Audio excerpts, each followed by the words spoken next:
A journey always starts with the first step. A building rises from a single brick, and from a tiny acorn an oak tree emerges. All things must start somewhere, and in my latest entry in my expansive retro articles has just added yet another leaf. Still sitting within my retrospective and retro bytes banner, Where It All Began will chart some of the biggest game genres, technical first, pioneering games, hardware, and in my first one, a studio that really is a rags to riches tale. Crafting some of the most loved, lauded and established brands, they started with exclusives and continued with some of the most demanded IPs ever to come out of one studio, naughty by name and by nature. But it all began with the most auspicious title you may not have even heard of. So let's start my very first Where It All Began with a studio you most certainly have.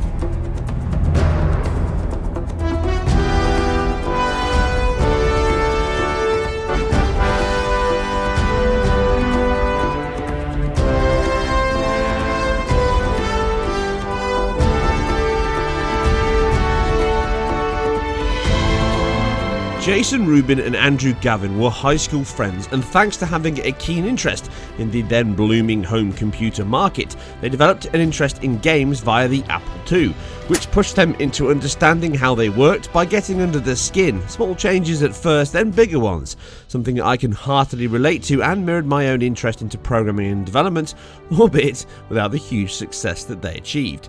Now, the need to learn more and expand their skills required a wider selection of software to play with, which meant that sometimes the eye patch was wheeled out to gain the titles where cash supply was a little light. After creating some titles under the horrific name of Jam, Jason and Andy's Magic, they thankfully came to their senses and decided to change the name, largely due to a name clash and possible legal battle, but also something that was far less late 80s cringe-inducing. Jason's cartoon dog design gave birth to Naughty Dog that was solely comprised of these two friends. Now, with frustration of the deal they had with their current publisher Boardville increasing, this drove them to not only change the name, but also look elsewhere, into the arms of EA. A lump sum of $15,000 up front and a sales commission, they embarked on their very first paid-for work from this behemoth, which delivered two games, Keith the Thief in 1989 on the Apple II and later the Commodore Amiga. Now, this was an adventure-based RPG title that relied heavily on text and static pictures, something they'd already created in their previous Dreams title. The second game, though, Rings of Power in 1991, pushed the technology forward again, taking over 2 years to create the complex graphics and simulation engine required for another RPG, but this time using sprites within an isometric view. It was certainly a step up over the last game. It was intended for PC and Amiga again, but instead released on a platform near and dear to EA at the time, the Megadrive or the Genesis, which they famously reverse engineered and played hardball with Sega to gain a developer license. Now, it's where EA had now focused its intent, and although it marked the company's very first console game, it was not the catalyst that would lead to greater things. In fact, it was quite the opposite. It was a popular game and technically showed that they had matured in content and quality. Sadly, it did not hit the sales expected due to the high cartridge creation cost and conservative forecasting by EA on the numbers. But the real reason was another game and genre becoming a license for EA to simply print money, and it still is. Sports titles, and specifically here in Madden, which took all the cost of any sales budget remaining and then some. Rings only ever received its first batch here to sell and was never placed back into a production run.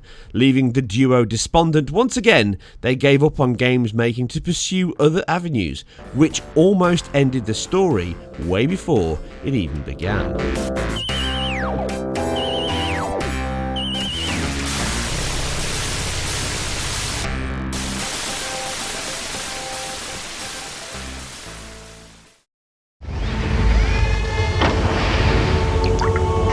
Now, after a short sabbatical, the reunion title came from old relations, one that came about due to the friendship they had developed with EA founder Trip Hawkins.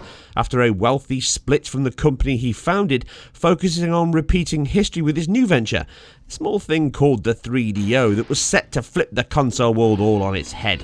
Something it did in a multitude of ways, but this is for another video. Trip knew that to make the console a hit, he needed software, and lots of it. So with that, he sent them a free development kit to incentivize them into getting back into the game development business and on his new console, and to help sell it all to the masses. Now, reluctant at first due to being burned with the cartridge cost fiasco limiting sales of its last game, the assurances came from the new cheap and huge CD format that allowed them a far wider palette to play with, and upfront production costs had been significantly reduced alongside platform license fees. It all seemed too good to be true. At the time, in early 1993, the big craze was fighting games. StreetFighter 2 was the darling of the industry, helping to ship the Super Nintendo with its exclusive deal and almost arcade-perfect release on that particular console. And when something is popular, you have copycats. Lots of them. Now, by far the biggest of these competitors was Midway's Mortal Kombat, that took a far more adult and controversial approach to draw the crowds, and the arcades, as they were a goldmine as we all sunk all the change that we had into playing these cutting-edge, short-burst but long-tailed hits, and fighting games stood at the top of this addiction. Now, more powerful than anything the home systems or computers of the time could deliver, and in Mortal Kombat's case, using real, digitized actors that you could control was a phenomenal leap up in fidelity. Not the first, like many things, as Pitfighter was the game that gained the most notoriety for mixing scans of actors portraying these violent antics on screen back in 1990. Itself still not the pioneer in that regard, featuring by many other titles such as Narc, but it was by far the most advanced, popular and fitting for this particular genre, booking rotoscoping techniques by videoing actors and then drawing over them to deliver the smooth motion, the most famous being Prince of Persia. Instead, the video itself against a green screen was used to build the actual sprite frames of animation themselves. This gave Pitfighter a very distinct style, but also limited the animation keyframes. An array of home ports gave Atari another big hit, and it confirmed that the gap was still as present from arcade to home. Now, Mortal Kombat improved all of that immensely, so much so that the two games look generations apart, even if they aspire to the same targets. Midway improved everything here with the quality of the sprites, the animation frames, the environments, and the variety. They also concentrated on the two main sprites with the focus on the moves and the control of these. Now, this was not a Street Fighter 2 clone, it played differently. It didn't sound the same, and it looked like nothing Capcom would have made. It grabbed you with its visuals and stole your heart, literally. Now, the sheer thought of having this quality at home was beyond the realms of possible at the time. As good as the ports were, the cutbacks were even clear then, both from the arcades and each other. 8-bit or 16, it was not safe from seeing some Mortal Kombat action, the Megadrive stealing the lion's share of the sales and helping its fight against the Super Nintendo, one which it won in many regions. All home versions suffer from a drop in sprite clarity and colour alongside animation frames. Movement was kept at 60 FPS on most of them, or 50Hz here in Europe, aside the Master System, which had many more cutbacks in quality, stages, sound and even menus, and targeted a far more conservative 30 or 25 FPS. Handled by Probe, who also managed the Mega Drive or Genesis release, it was a cutback too far, feeling far more sluggish to control, weak in visuals and far from its cousin's version. But it still is a decent attempt considering the hardware, but lost much of the feel, speed and fidelity that was in core ingredient of the title. Now, the Genesis was a much better conversion. Sampled sounds were present if reduced, all the stages and mid-stage boost sections remained, as did the all-important gore, thanks to a certain cheat code that's pretty famous.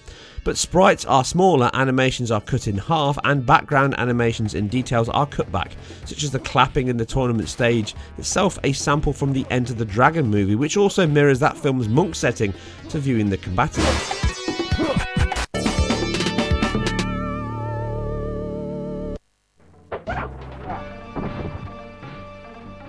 Scorpion wins.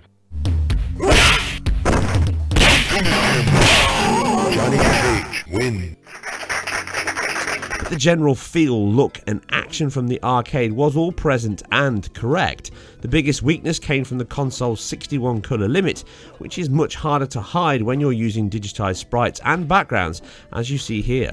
Now this was where the Super Nintendo version improved the most. Still having cutbacks on animations and backdrops, it did have slightly better sound effects, although much quieter and of a very low quality, but the visuals themselves looked much closer to the arcade due to its 256 colour on-screen limit, which enabled the sprites and stages to parallel the arcade quality much closer. Now it was not arcade perfect, but at least at a glance it looked the closest to that target, but once in play though, it does highlight the other areas that let it down. And the blood and gore is completely gone. No cheat code option here, which cost it a huge chunk of the market. Now, like the Megadrive version, it also ran at the then same 60 or 50 FPS rate, but due to the movement and animation being half of that, you have large sections which you could see from my frame rate analysis that show it dipping down. Now, this is due to the interleaved animation and update. It's used along long static sections as animations play at half rate, i.e. 25 or 30, and even alternate between characters, shadows and backdrops, as they are all separate forms of sprites and tile maps constructing the on-screen display. Now the gap was reduced in later ports of 2 and 3, with the Megadrive being used much better within its DMA design to give us bigger sprites and a refined change to the stages and characters. This allowed the limited palette to not stand out quite as much as earlier titles. The Super Nintendo versions also added the gore back, and as the Nintendo seal of family values gave way to those important dollar signs, it learned from the impact removing the gore had on its sales and the console sales overall. But Mortal Kombat was not the only title running atop this fighting craze, and other games had a big influence. Samurai Showdown for SNK's Neo Geo was a big game in arcades and a big draw to shell out the cash for this first true arcade as your home console. Large sprites and weapons that could be knocked out of your hands, scaling stages and multiple attacks made this yet another title that was sucking coins like no tomorrow. Ported to various consoles such as the Genesis version here, it stands up much better to the arcade due to the cartoon style playing into that console's limited colours. Scaling was obviously dropped with a much closer view, and this still delivered large and detailed sprites without all that fancy zooming effects as you battled. Now this was all present in the 3DO port mind, which was a very good port indeed and fared much closer to the Neo Geo original due to its scaling and rotation hardware.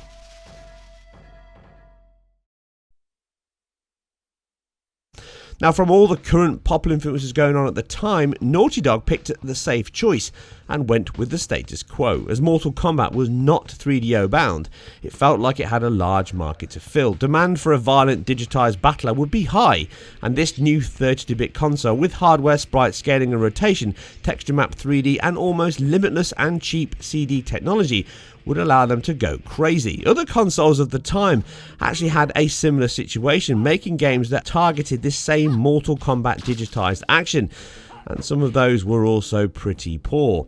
Now taking the scanned actors of Mortal Kombat, the scaling arenas of Pitfighter and Samurai Showdown, throw in the Necronomicon from The Evil Dead and coat with a sprinkling of White Zombie's album, luckily owned by Universal Studios at the time, and you have a surefire hit though, don't you?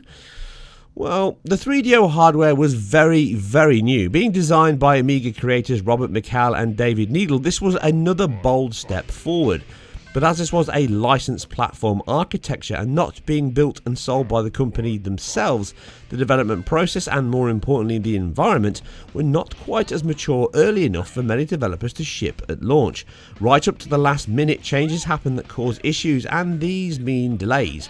Many attribute the Dreamcast to being the very first console to have an operating system that ran on the console and could be written for to run the game. But the 3DO was actually one of the pioneers in that regards, many years before even the ill-fated Sega Saturn was launched. Now this allowed the machine to be fully backwards compatible, one of its many promises, when future versions were released and other manufacturers created their own console from this technology. Panasonic was obviously the first to jump on board. Yeah, buddy.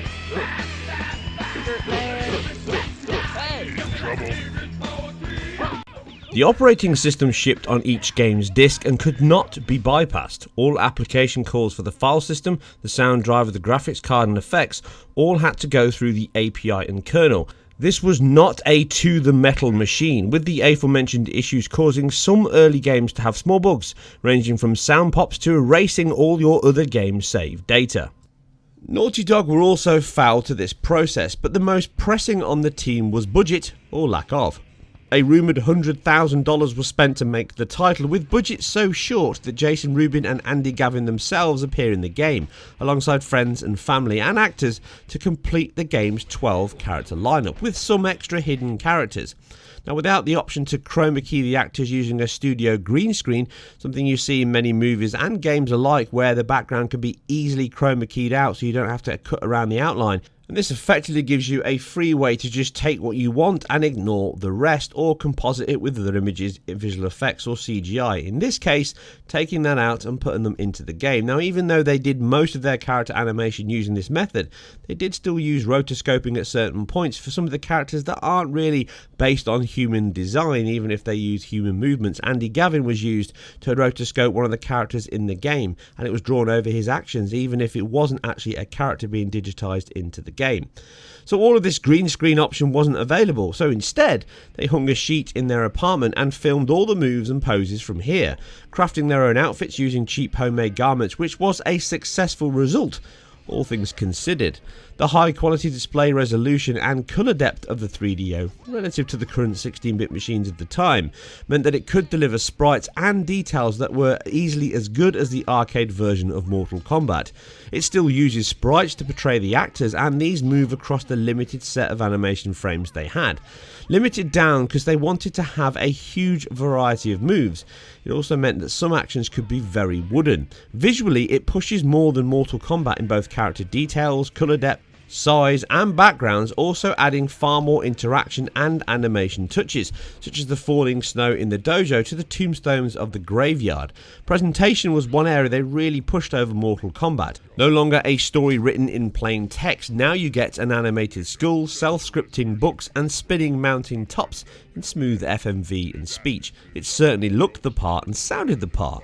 Plenty of in-game speech and banter was present, from the Crocodile Dundee inspired Shaky Jake to the obligatory Bruce Lee sculpted dragon. The big issue is the acting is poor, as is the sound quality and mixing, with the music drowning out the voices at times. The process of creating these characters and moves was to take video shots in each pose and then convert these into the individual animation frames. Cutting out the backdrops via the yellow sheet as I've just mentioned, you are left with a clean composite to stamp over these arenas as your sprites. Now, the 3DO had this huge amount of storage, but it only had 2 meg of RAM and 1 meg of VRAM. So the amount that could be loaded into RAM for animations was still low, and this limited the animation level and speed, in addition to the way the 3DO created its images to the screen. Being one of the very first machines to move to the current frame buffer technique we see now via bitmap image conversion, it could run games using a double buffer, drawing a frame while the current one is being displayed. Machines like the Megadrive use hardware sprites and blitting the data onto and through the VDP to be displayed onto the screen directly. The internal resolution of the machine was 320 by 240 in the USA or NTSC and 384 by 288 here in Europe. This is then interpolated to the 480i or 576i respectively, alongside using colour lookup tables that converted the 16-bit colour, 15 in reality, with 5 bits each being allocated to their respective RGB values, and these are then converted using the CLUT tables into an 8-bit per channel colour. It was a very odd way of rendering, and the cell engine, as it was known, did not follow the standard path. This cell engine was comprised of 2 separate GPUs that both ran at a clock rate of 25 MHz, just like the DSP, and also could operate in parallel. It also rendered polygons just like the Sega Saturn as quads, due to the fact that it again used the same distorted sprite method to render them. Now, this gave way to the same instability as you see in many of the early 3D titles on these machines, with integers being used for the verts, in addition to no Z-buffer hardware feature or perspective correction. As the game mixes these sprites and tiles up with the polygon backgrounds, you can see the squashing and popping as the screen moves around, giving everything that constructed in 3D a wobbly jelly look. The way in which images were constructed and the speed available from the RISC CPU and its co-processors meant it could not really run true 3D games at 60 FPS. This was a step up though from previous fighters, not comprised of just 2D sprites and scaling like other titles. It mixed this up with the genuine 3D backgrounds that can move with depth and are also texture maps to enhance the details. Now this gives a very hybrid crossover feel, as did many games on the console, serving as a bridge between the 2D 16-bit to the 3D 32-bit. But as I've covered before, this shift to 3D comes at a cost, giving us the first big cutback from Mortal Kombat and many other fighting games. Frame rate is only 30 FPS, or here in the PAL regions we see the same old 25 FPS I cover in many of my retro titles. And for a fighting game, this is never a good thing. The visual quality dictated the performance, and owing to this slower rate and animation routines, it feels very sloppy to play. Some of the blame lays with the poor 3DO controller. The D-pad is quite loose and does not pick up exact inputs, diagonals for example. Now this mixture of large and slow moving sprites, floaty jumping mechanic, 30 FPS frame rate lets the controls down. Even at the time, this was not a standout for the genre, and it has not aged well at all. Not only that, but due to the digitised characters, wooden movement and low keyframe fights can look like a Monty Python sketch, almost a parody of the genre itself.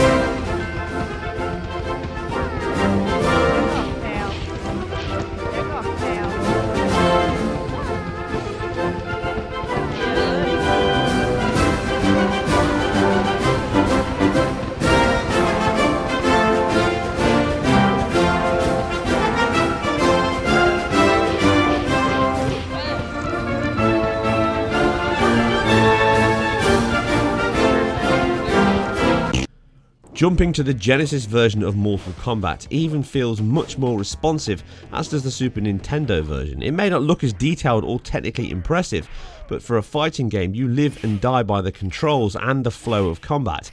This is not a stringed combo style game like StreetFighter, and instead follows the same attack style of Mortal Kombat, but falls well short of delivering that game's fluid and fast play style.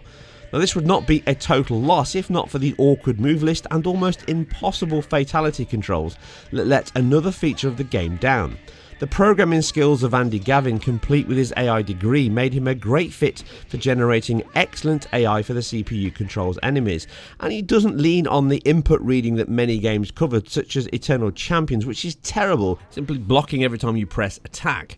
But it still tends to lean on the difficult side of this, with some, shall we say, questionable mechanics used for hit detection, to the point of even ignoring your strikes at times and even grabbing you mid-move, which just adds even more annoyance to the battles. A high point does come from the battlers, as they cover a wide spectrum of styles, speeds and fighting tactics. Dragon is the all-rounder, Major Gains, get the pun?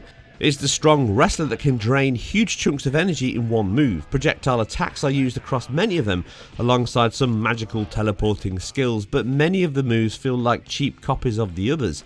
The jumping and disappearing of the top of the screen can make it feeling very floaty, especially when you're used as a giant space hopper. Now anyone below the age of 20, you'll have to Google that about now. Now the arenas are another strong feature, well designed with some nice graphical touches that many other titles would miss. Shadows cast on floors and walls depending on how close you are, reflections on shiny floors reflect a mapped sprite or texture that mirrors the character's moves and disappear under the carpet. Small and minor now, I know, but did show that signs of the attention to detail that they would become famous for in future titles, including the very next game a year later.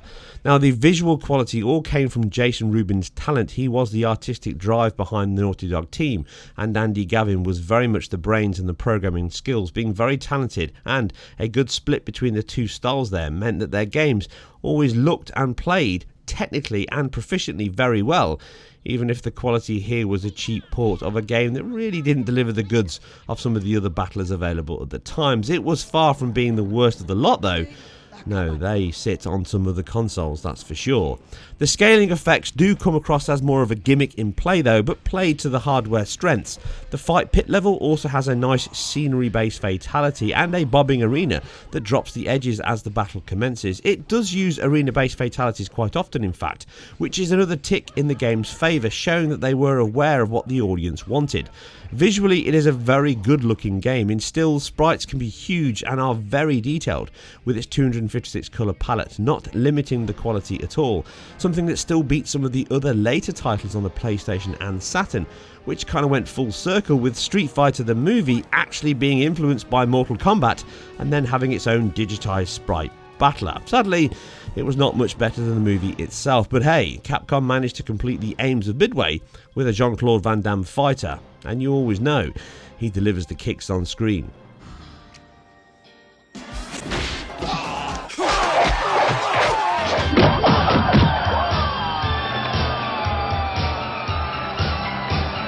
Ultimately though, the company was on the cusp of going bankrupt. The game had a mediocre budget even by mid-90s levels, the less complicated fighting game design and the Macintosh development environment being ported over to the final 3DO hardware via always designing towards the operating system itself possibly saved them suffering too much from these last minute changes. Coding to the API and not directly to the hardware like older and other machines helped reduce any hardware changes through this abstraction. Moving into the first realms of CD-based games also meant that they had to pioneer a way of reading and playing the game off the CD at the same time, something they did very well. But as you can see in the frame rate analysis, it does not hold a locked 30. At times it can stutter and judder and lose frames. Other small bugs also appear in terms of the DAC translation here with that fuzzy line on alternate frames, which is an odd one and seems to be something around the operating system as it doesn't appear regularly on 3DO titles.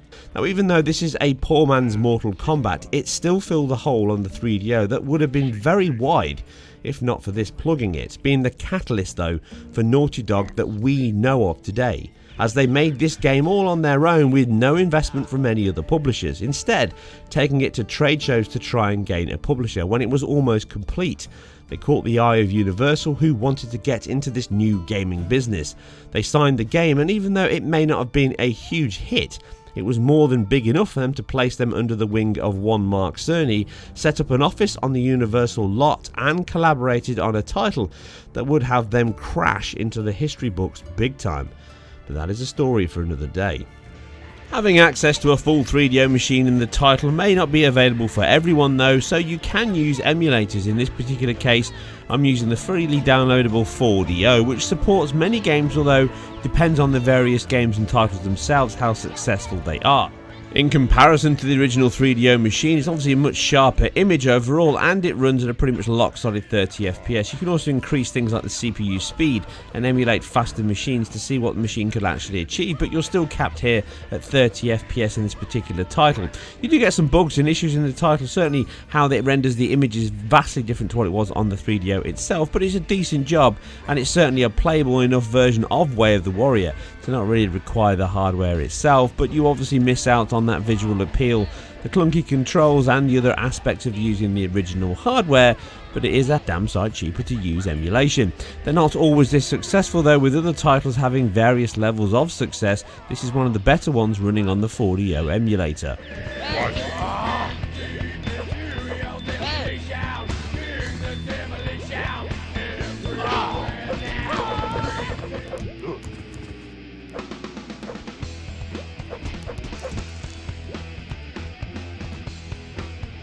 Watch it. Put him down. High Abbott wins. From a mute hero and his rambling pal to a wisecracking adventurer and a zombie apocalyptic yarn, in between the dogs have made gaming history time and time again. Some of the most successful franchises ever played are down to this talented studio and its hard-working teams. The jewel in Sony's gaming empire they are cannot be argued. They have earned the huge budgets, trust and autonomy they enjoy to craft title after title that delivers the goods. These two unlikely gaming geeks that had a keen eye for business, clever shortcuts, aware what was on vogue, and managed to create a game that looked much higher quality than the budget suggested. Way of the Warrior may not stand the test of time or be labelled a classic. In fact, it's actually pretty shite, all things considered, but without this acorn planting the seed, we would not have the oak tree of a company we do now. The path may be long, but it all started with this very risky first step.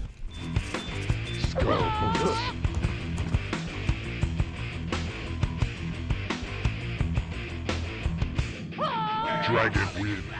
I hope you enjoyed this. I have attempted a new style on my retro articles that tells a story of the teams, the people, the tech, and the start of some of the many great things we have enjoyed. Please feedback below on what you think of this and also any suggestions on future episodes. You can also vote with the on-screen poll. Are these too long, too short? Also, I have cut down on the technical info, as I also feel that this makes my videos harder to digest and enjoy for the wider audience, but I also need your feedback on that as well.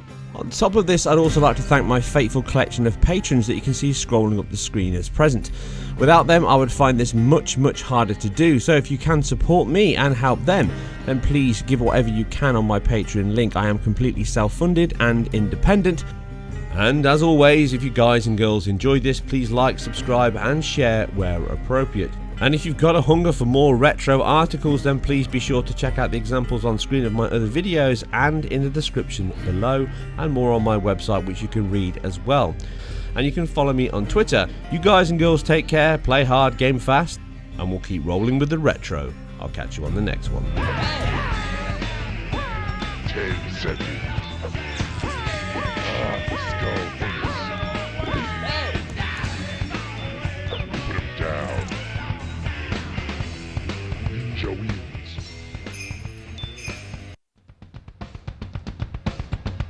You have fought well. Return when your skills are in league with the others and handicapping is no longer needed.